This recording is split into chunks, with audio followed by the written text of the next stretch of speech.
have SONY Xperia XA2 and let me show you how to use Do Not Disturb mode on the following device. So at the very beginning, let's unlock the screen, let's use the upper bar and let's do it twice, and here you can have access to Do Not Disturb. So let's tap on Do Not Disturb, and as you can see, automatically the alarms only is enabled.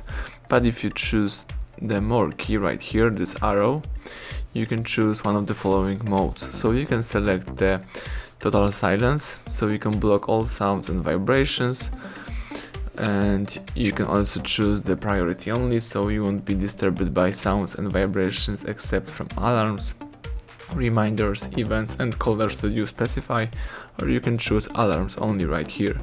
What's also really important, you can choose the time limit right here. For example, you can switch on this mode for an hour, or you can choose no time limit.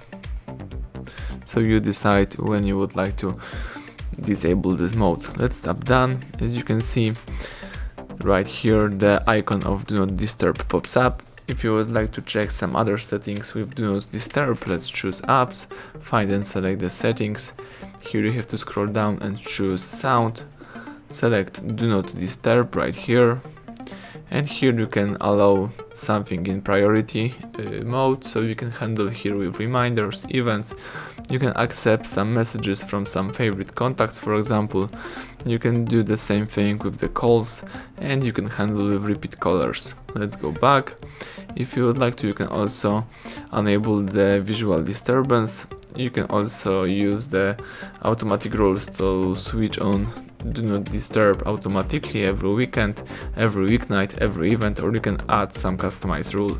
So that's it. Let me also disable the alarms only right here, and that's it. Everything went well.